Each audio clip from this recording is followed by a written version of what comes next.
The Grand Meridian Hotel stood like a beacon of elegance against the Seattle skyline, its marble facade gleaming under the afternoon sun. Crystal chandeliers visible through the towering windows promised the kind of luxury that most people only dreamed about. I had driven past this building hundreds of times over the years, watching it transform from an aging property into one of the most prestigious hotels on the West Coast. Today, I walked through those revolving doors wearing a simple navy dress I had picked up at a department store sale 3 years ago.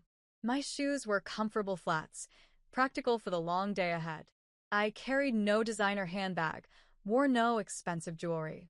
To anyone watching, I looked exactly like what my family had always believed me to be, the struggling older sister who had never quite figured out how to succeed. The lobby was already buzzing with wedding preparations. White roses cascaded from every surface, their sweet fragrance mixing with the subtle notes of the hotel's signature scent. A string quartet rehearsed in the corner near the grand staircase. Staff members in crisp uniforms moved with practiced efficiency, adjusting flower arrangements and polishing already spotless surfaces. I recognized several relatives milling about, their designer outfits and loud voices marking them as members of the Henderson wedding party. My mother's side of the family had always been particular about appearances. Success was measured in square footage, car brands, and vacation destinations that could be mentioned casually at dinner parties. Eleanor. My cousin Patricia spotted me first. Her eyebrows rose so high they nearly disappeared into her professionally highlighted hairline. "What are you doing here?" Before I could respond, a familiar voice cut through the lobby noise like a knife through silk. "Well, well, look who's trying to crash the wedding." My younger sister Victoria descended the grand staircase in a cloud of white organza, her wedding dress rustling with each dramatic step. She had always known how to make an entrance.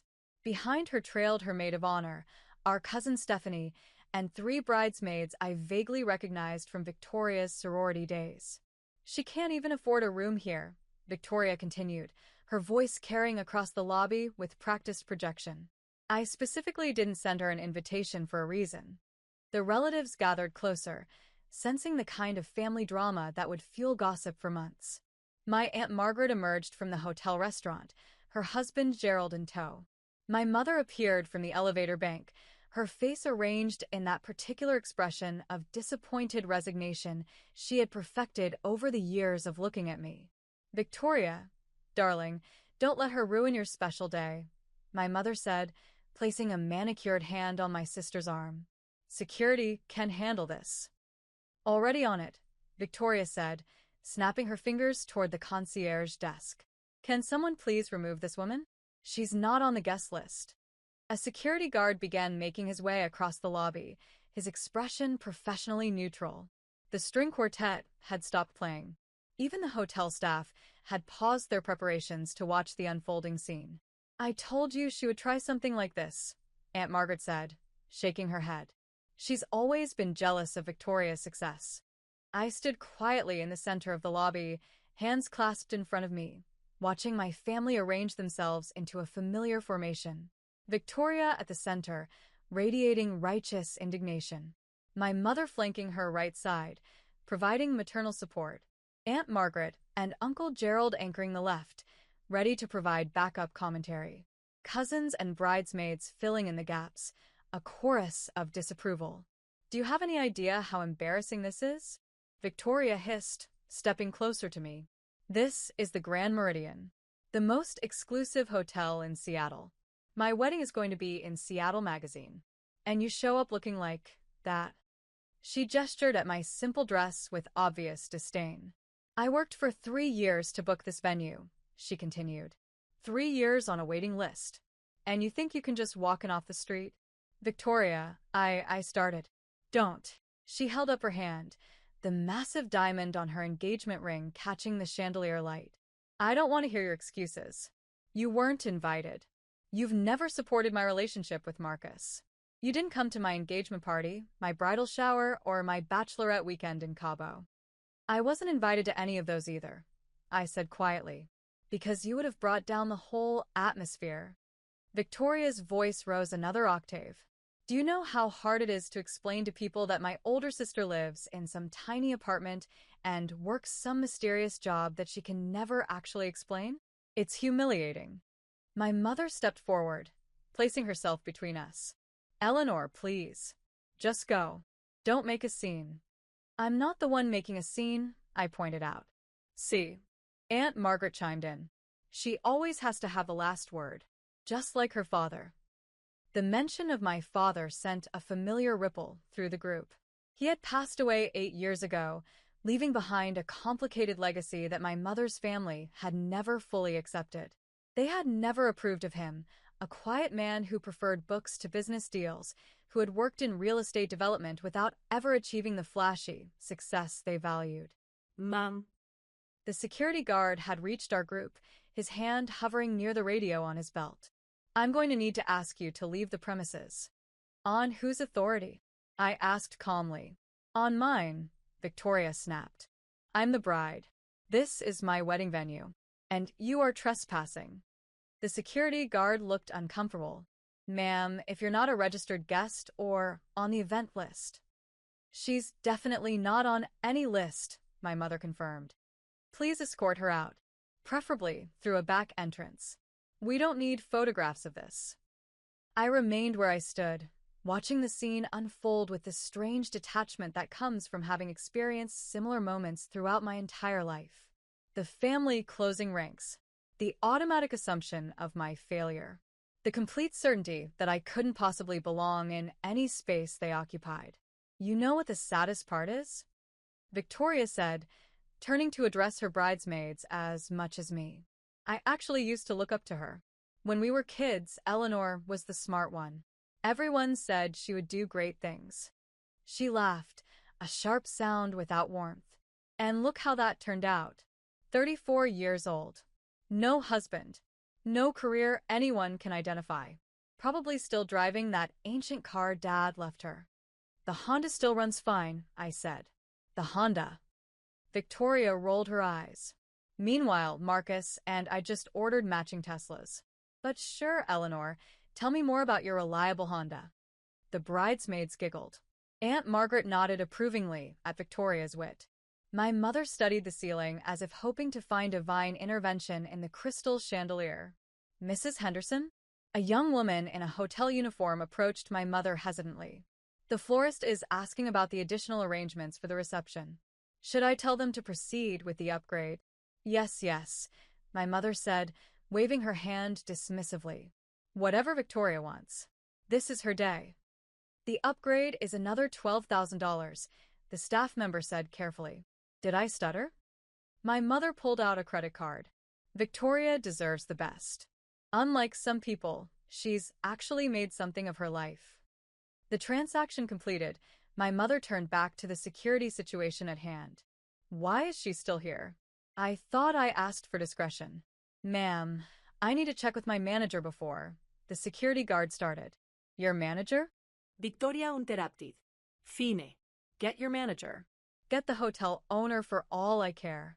Anyone who can remove my sister from my wedding venue. Actually, I said, speaking for the first time in several minutes, I think the manager is already on his way. Every head turned toward the elevator bank, where a distinguished man in an impeccable suit was indeed making his way across the lobby.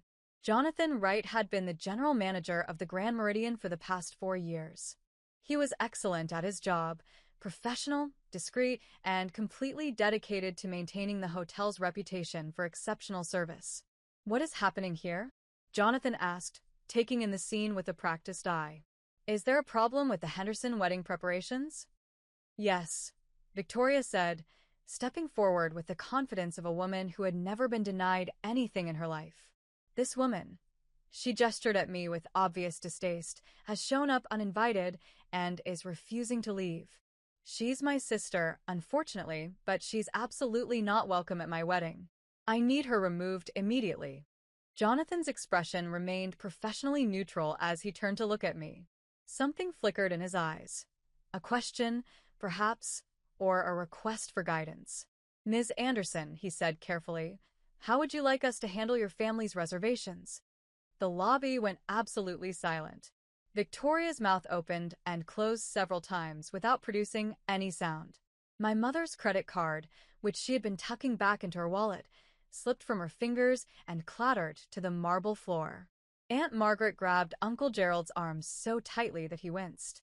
"I'm sorry," Victoria finally managed. "What did you just call her?" Jonathan looked genuinely confused by the question. "Ms. Anderson?" "Ms. Eleanor Anderson." He gestured toward me with obvious respect. "The owner of this hotel?" "The owner," my mother repeated flatly. "That's impossible," Aunt Margaret declared. "Eleanor doesn't own anything. She lives in a tiny apartment in Capitol Hill. She drives a Honda." "I do live in Capitol Hill," I confirmed. "And I do drive a Honda. It was my father's car, and it has sentimental value." "But you also own this hotel," Jonathan added, still looking confused by the apparent controversy. "You've owned the Grand Meridian for the past 4 years, ever since you completed the acquisition and renovation, along with the other 7 properties in the Anderson Hospitality portfolio." "8 properties," I corrected gently. "We closed on the San Francisco location last month." "8 properties," Jonathan repeated, nodding. "Of course. Congratulations on that acquisition, by the way. The team is very excited about the expansion." Victoria looked like she might actually faint.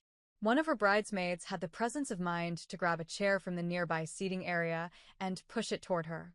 My sister sank into it, her wedding dress billowing around her like a deflating cloud. "This is a joke," she said. "This has to be a joke. Eleanor, if you hired some actor to pretend." "Ms. Henderson," Jonathan interrupted, his tone cooling noticeably, "I can assure you that I am the actual general manager of this hotel, and Ms. Anderson is very much the actual owner. She personally oversaw the renovation 4 years ago. She approved every design decision, every staffing hire, every operational policy. The Grand Meridian exists in its current form because of her vision and investment." "But how?" My mother had finally found her voice. "Where would Eleanor get the money to buy a hotel? Her father left her nothing, just that stupid car and some boxes of papers." "Actually," I said, "Dad left me quite a bit more than that. He left me his real estate portfolio, 23 properties that he had quietly acquired over 30 years of careful investment. Properties that he bought, renovated, and managed without ever telling anyone in the family because he knew exactly how you would react." "That's impossible," Aunt Margaret insisted. "Richard was a failure. He never accomplished anything." "Richard was private," I corrected. "There's a difference.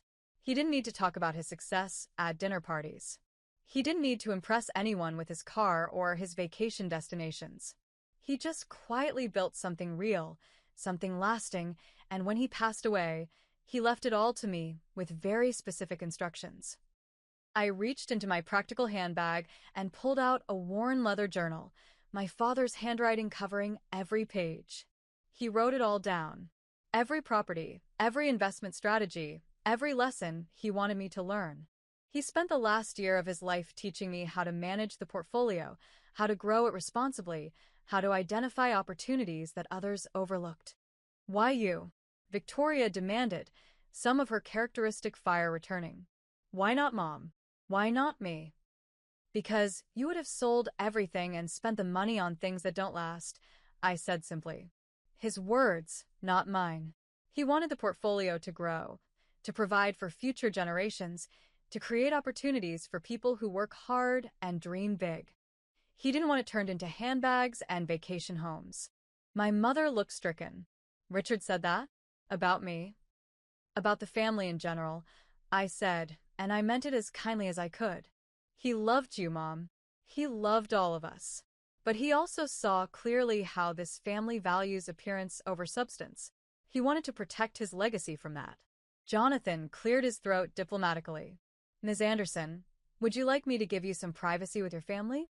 I can have the staff clear the lobby." "That won't be necessary," I said. "But I would like to see the event coordinator, please. And someone from accounting." "Of course." Jonathan pulled out his phone and sent a quick message. "They'll be here momentarily. Is there anything else you need?" Victoria suddenly stood up from her chair, her face cycling through several emotions before settling on something that looked almost like hope. Eleanor, Ellie. you're not actually going to cancel my wedding, are you? I mean, I know I said some things, but it's my wedding day. You wouldn't ruin my wedding day. I'm not going to cancel your wedding, I said. The relief that washed over Victoria's face was almost painful to watch. Oh, thank God. I knew you wouldn't. I mean, I know we haven't always been close, but we're still sisters, and I'm not going to cancel your wedding, I repeated. I'm going to attend your wedding, as I originally intended when I drove here this afternoon. But I didn't invite you, Victoria said, confusion replacing relief. No, you didn't. But I wanted to come anyway. I wanted to watch my little sister get married. I wanted to see you happy. I wanted to be part of your special day, even if I had to stand in the back and slip out before the reception. Victoria's eyes filled with tears, genuine tears, not the performative kind she had mastered in high school drama club. Why? After everything I've said about you, after how I've treated you, because you're my sister, I said simply. Because I remember when you used to crawl into my bed during thunderstorms. Because I remember teaching you to ride a bike. Because despite everything, I still love you. The event coordinator arrived with a tablet, followed by a woman from accounting with a laptop. They positioned themselves near Jonathan, awaiting instructions. The Henderson wedding, I said. I'd like to see the billing details, please. The accountant pulled up the information, turning her screen so I could see. The total was staggering, well into six figures for the venue, catering, flowers, music, and various premium upgrades my mother had been authorizing all week. Who is responsible for payment? I asked. The initial deposit was paid by a Mr. Marcus Wellington, the accountant said. The groom. But subsequent charges have been going to a credit card belonging to Mrs. Patricia Henderson. She glanced at my mother, the bride's mother. How much has my mother paid so far? The accountant checked her records. Approximately $87,000, including the flower upgrade from earlier today. I turned to my mother, who had gone very pale. Mom, can you actually afford this? My mother's silence was answer enough. Aunt Margaret stepped in with practiced defensiveness. Your mother wanted to give Victoria the wedding she deserves. Family takes care of family. Family takes care of family, I repeated. Interesting philosophy. I turned back to the accountant. Transfer all current and future charges for the Henderson wedding to my personal account. Every expense, past, present, and anything that comes up between now and the end of the reception. The accountant's fingers flew across her keyboard. Done, Ms. Anderson. My mother made a small sound, something between a gasp and a sob. Victoria stared at me with an expression I had never seen on her face before, something approaching genuine gratitude, mixed with profound shame. You don't have to do that, Victoria whispered. I know I don't have to. I want to. Consider it my wedding gift. Eleanor. My mother stepped forward, reaching for my hand. I don't know what to say. You don't have to say anything. I squeezed her hand gently. But I do have some conditions. The wariness returned to everyone's faces. Of course there would be conditions. In this family, nothing came without strings attached. First, I said, I want an actual invitation to the wedding. Not just permission to attend, an invitation. With my name on it. Eleanor Anderson, sister of the bride. Victoria nodded quickly. Done. Of course. You should have been invited from the beginning. Second, I want a seat at the family table during the reception. Not in the back. Not at the overflow table with distant cousins. At the main table, where I belong. Yes, my mother said immediately. Absolutely. Third, I want us to start having honest conversations. About Dad. About his legacy. About why this family decided I was a failure without ever actually asking what I was doing with my life. This condition met with more hesitation. Aunt Margaret shifted uncomfortably. Uncle Gerald suddenly found the chandelier fascinating. My mother looked down at her shoes. I spent 8 years executing my father's vision. I continued. 8 years growing his portfolio, hiring staff, creating jobs, building something real. And not once did anyone in this family ask me how I was doing. Not once did anyone wonder if maybe, just maybe, I might be okay. We assumed. My mother started, then stopped. You assumed I was failing because I didn't look like I was succeeding, because I didn't drive the right car, or wear the right clothes, or go to the right parties. You measured me by your standards and found me wanting without ever considering that I might have different standards entirely. Victoria wiped her eyes with the back of her hand, probably ruining her professional makeup. You're right. You're absolutely right. I was so awful to you, and you didn't deserve any of it. No, I agreed. I didn't. But I'm not doing this for an apology. I'm doing this because I want things to be different going forward. I want to actually have a family, not just relatives who tolerate me when they have to. Jonathan stepped forward, sensing that the most dramatic moments had passed. Ms. Anderson, would you like me to arrange for your usual suite? The penthouse is available. I considered the offer. Actually, I think I'll take a standard room. Something comfortable, but not extravagant. I'm here for my sister's wedding, not to make a statement. Of course.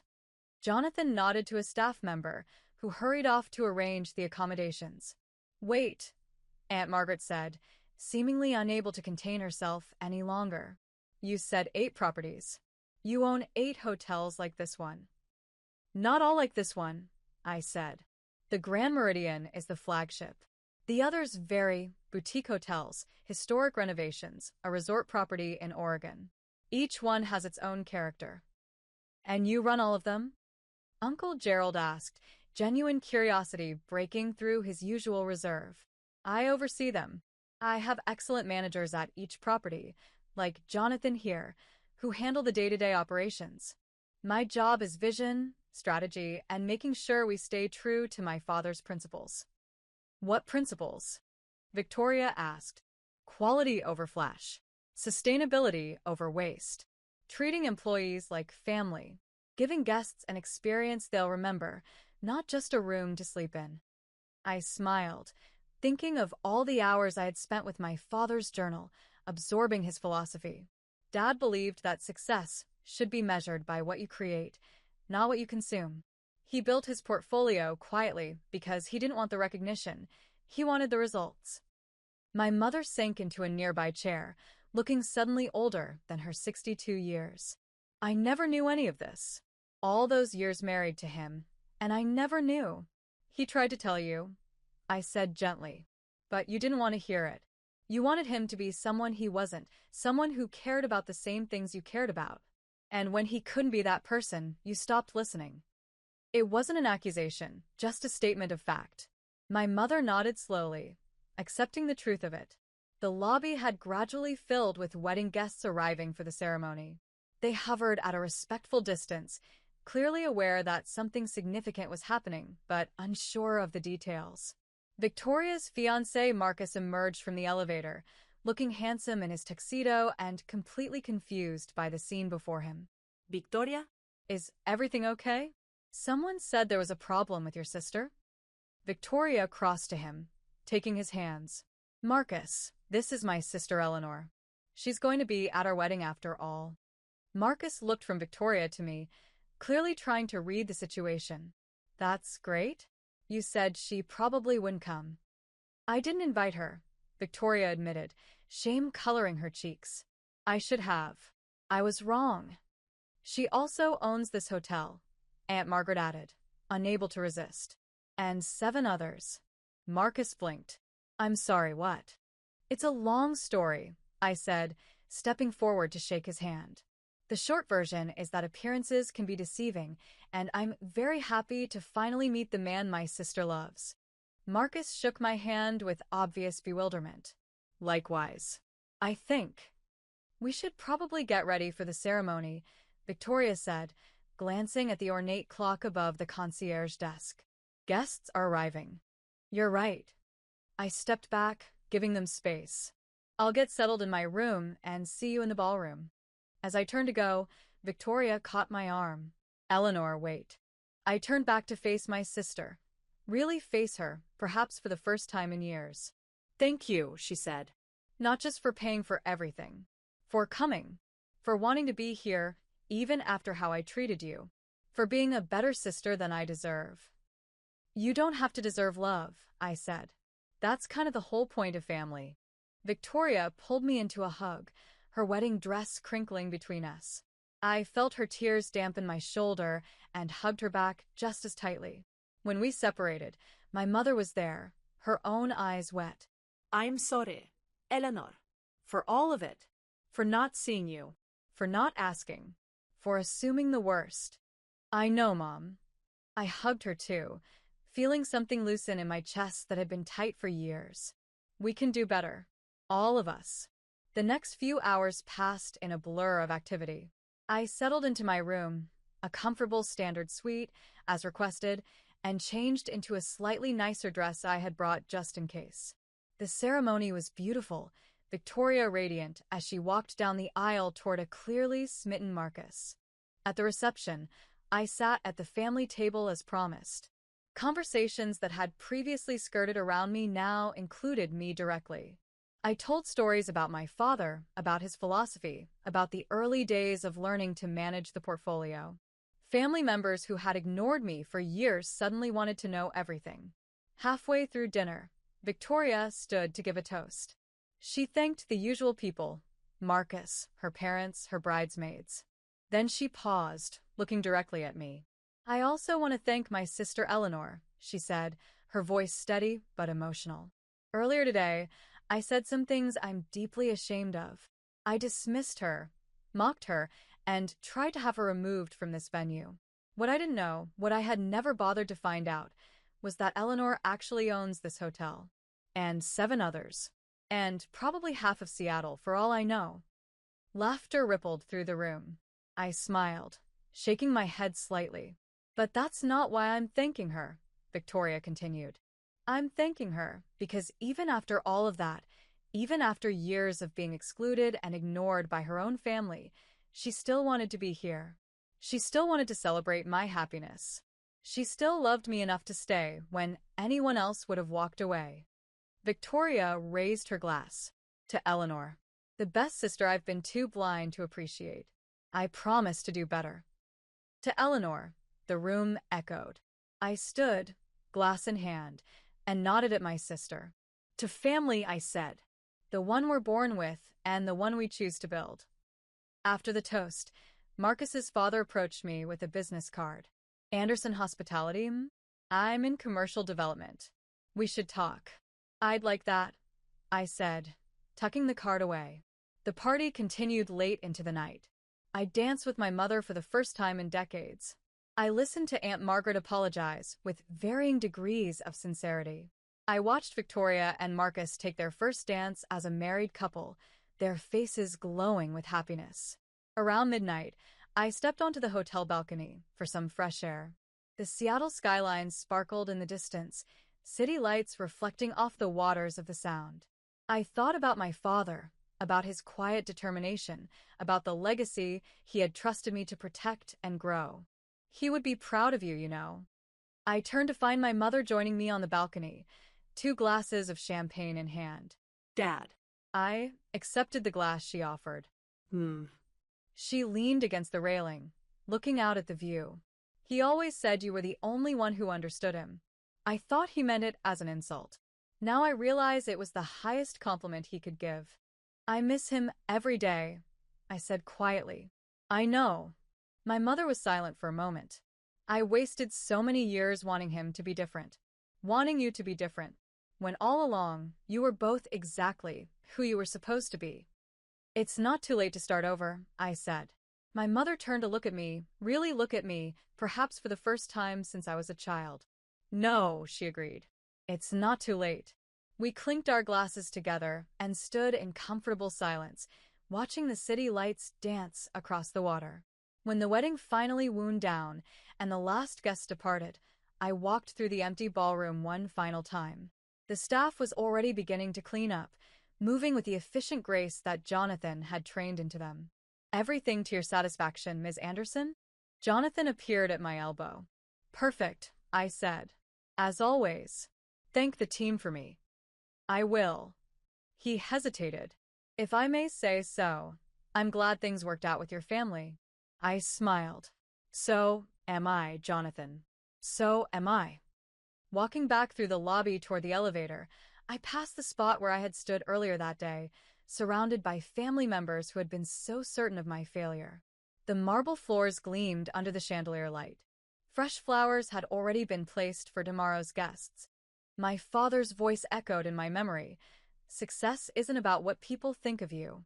It's about what you build, what you protect, and who you become in the process. I pressed the elevator button and waited, thinking about all the conversations that would come in the days ahead. The rebuilding of relationships.